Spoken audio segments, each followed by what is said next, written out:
أعوذ بالله من الشيطان الرجيم بسم الله الرحمن الرحيم وأفضل الصلاة وأتم التسليم على سيدنا محمد وعلى آله وصحبه أجمعين. اللهم لا سهل إلا ما جعلته سهلا إنك تجعل الحزن سهلا إذا شئت. اللهم علمنا ما ينفعنا وانفعنا بما علمتنا وزدنا علما يا كريم. أما بعد. Chères auditrices, chers auditeurs, louange à Allah exalté par sa grâce nous a fait connaître sa religion. Et je remercie dignement le Créateur pour ses immenses bienfaits. Et puisse-t-il couronner ses grâces de la plus insigne faveur, qui soit après la foi, celle de la sincérité envers lui, et me préserver des inclinations de mon âme.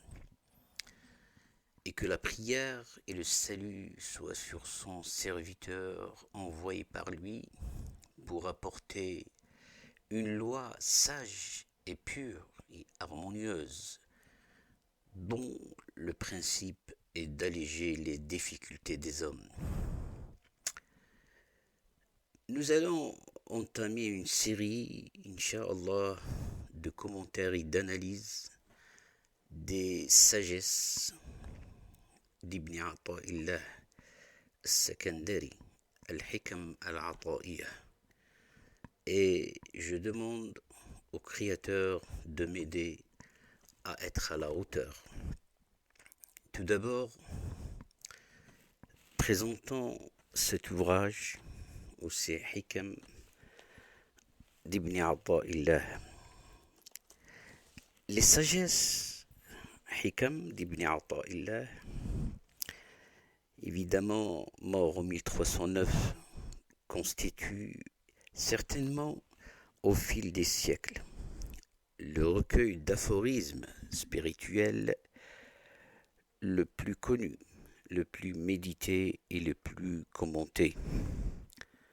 Elles ont été traduites dans de nombreuses langues. Elles proposent en effet sous forme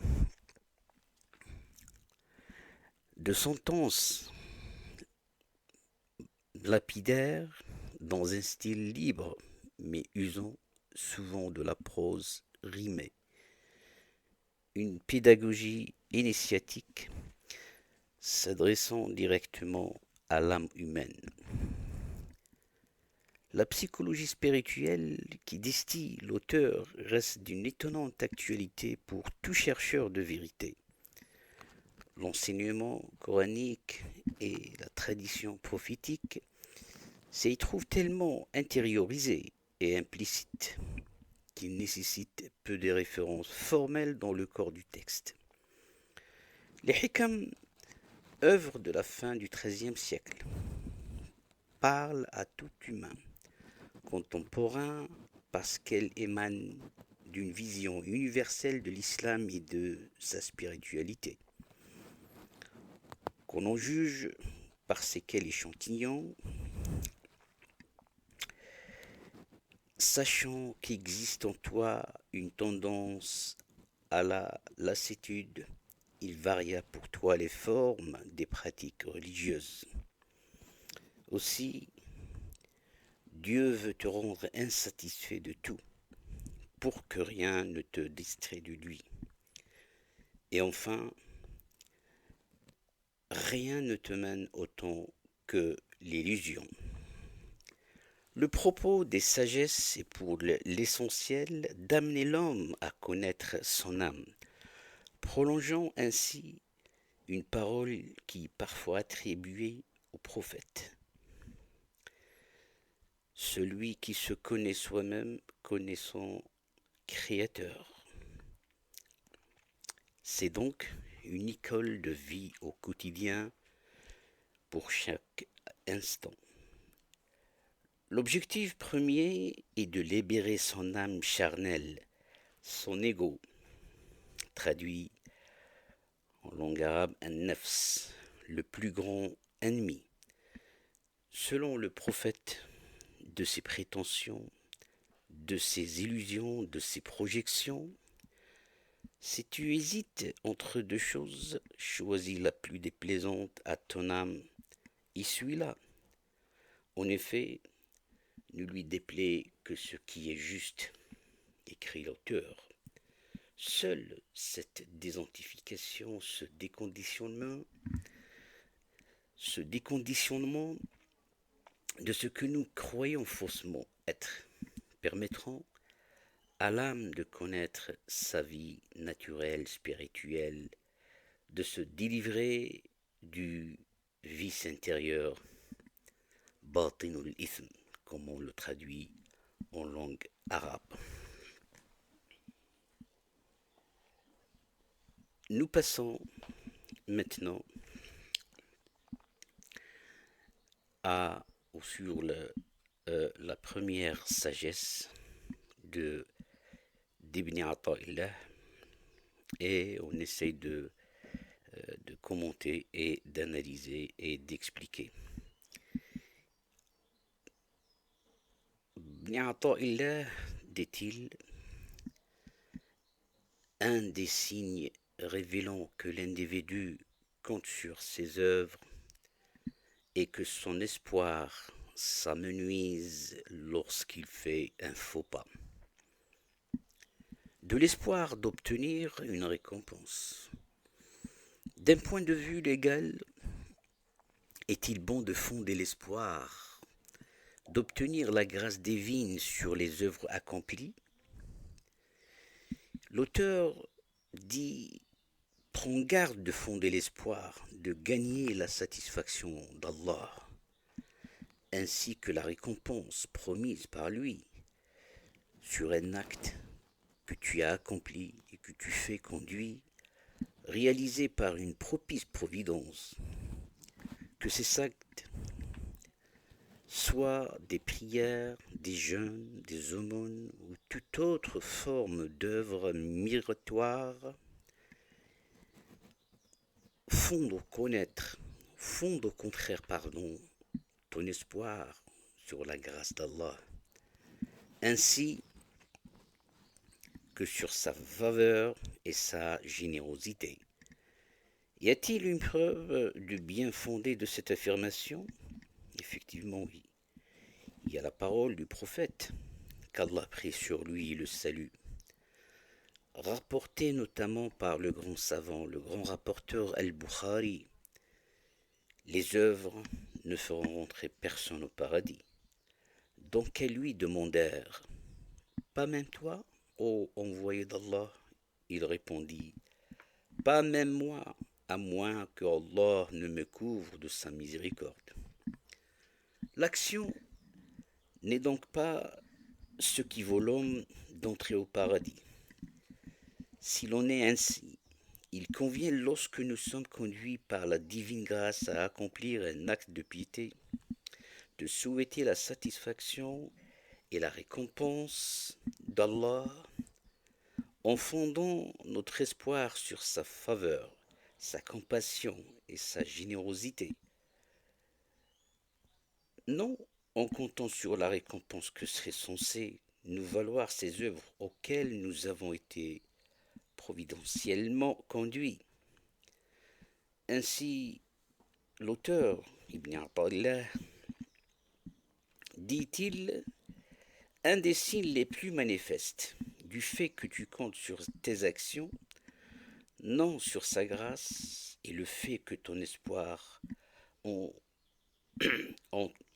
son auguste clémence s'amenuise lorsque tu faillis, c'est-à-dire lorsque tu te fourvoies dans les transgressions et les péchés. Car cela signifiait que ton espoir de voir Allah exalté, te faire bénéficier de sa générosité et de sa libéralité, se fonde sur tes œuvres, et que lorsque tu vois tes actions méritoires diminuer et tes péchés se multiplier, ton espoir s'évanouit. Cela indique que tu fondes ton espoir sur tes actions, non en la grâce et en la générosité d'Allah exalté.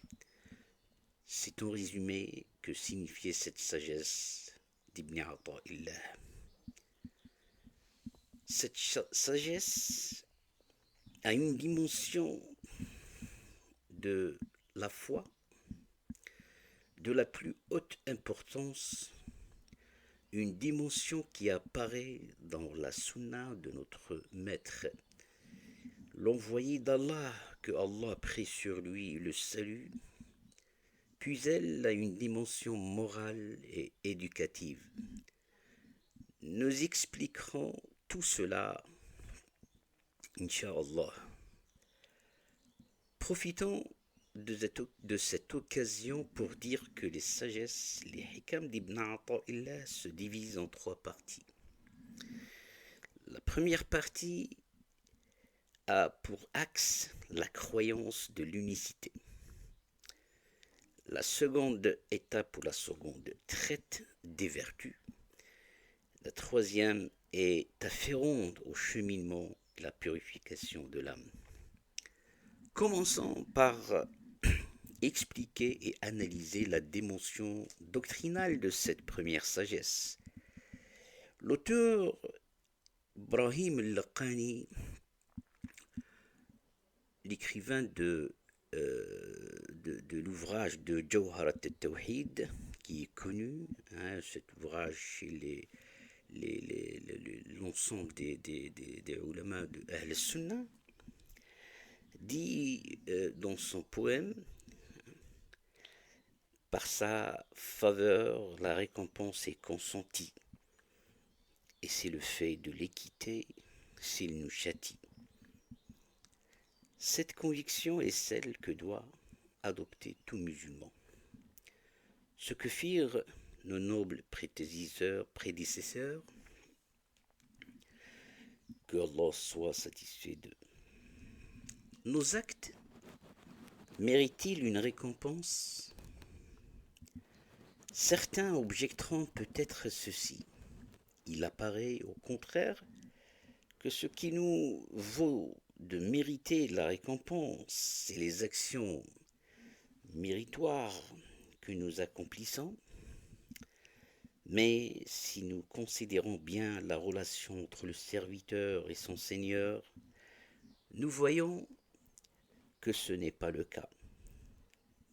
Que signifiait l'affirmation selon laquelle Allah te récompense pour tes actions et qu'il t'accorde d'entrer au paradis en raison de tes bonnes œuvres?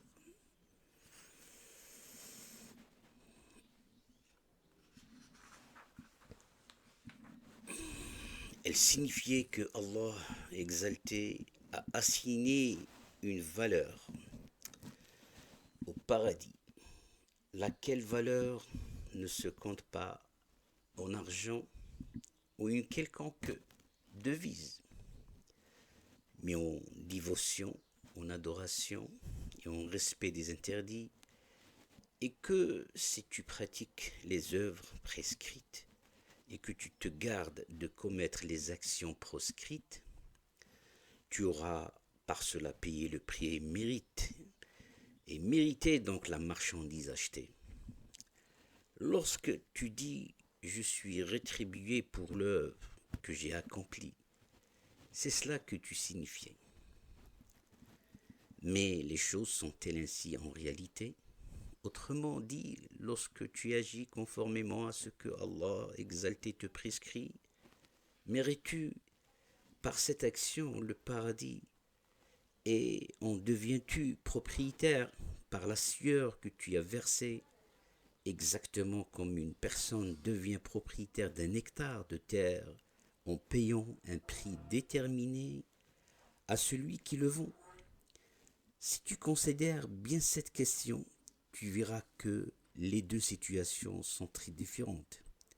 En effet, lorsque j'achète un jardin en payant le prix qu'on demande, sans qu'il puisse se prévaloir auprès de moi de m'avoir fait une quelconque faveur, la transaction s'effectue naturellement, conformément à la loi. J'ai alors le droit de dire à l'ancien propriétaire: sors de mes terres, je t'en ai payé le prix sans rien y soustraire.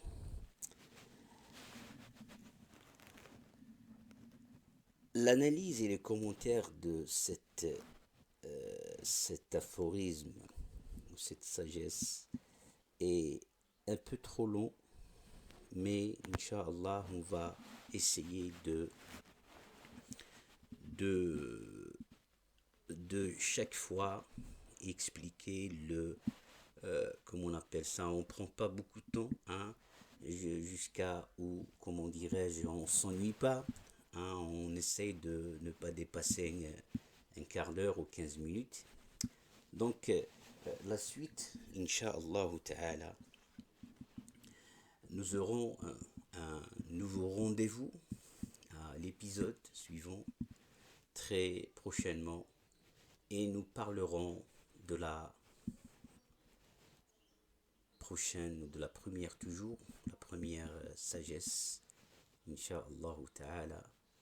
أسأل الله العظيم رب العرش العظيم أن يتقبل منا ومنكم وأن يجعلنا من عباده الصالحين والسلام عليكم ورحمة الله تعالى وبركاته.